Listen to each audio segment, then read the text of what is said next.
Yes, I'm the first African American female for the Eastern Shore delegation.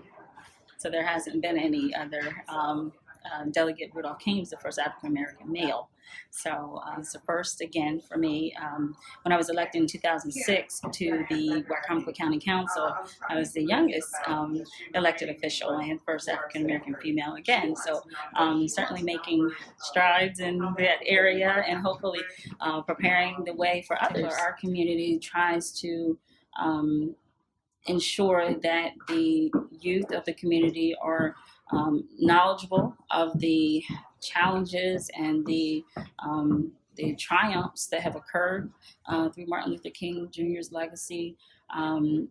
But I also still feel that there's more work to be done because there is always room for opportunity to educate regardless of the venue. And children now are learning in such a more progressive way. And we as parents and citizens need to adapt to that change so they can have the same value that we have seen over the years that Martin Luther King's legacy and many others have instilled in us personally. So I think that it's going to need to be some adaptation to more technology involved when we have days like Martin Luther King Jr. celebrations, for instance, in Wycomico County, and it also includes the other ones as well, Somerset and Worcester, but have a day activity at the Civic Center.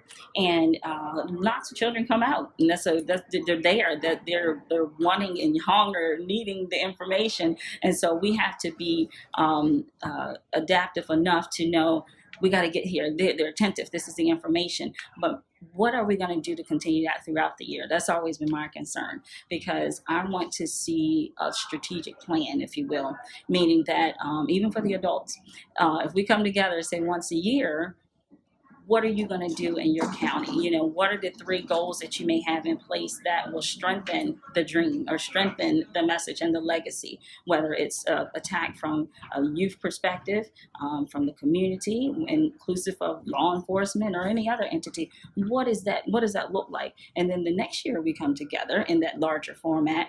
These are the updates. These are where we have surpassed our goal, or this is where we lacked in the goal. And so let's try it again. So I want to see it from a strategic planning perspective, and that could be because I have a public administration background.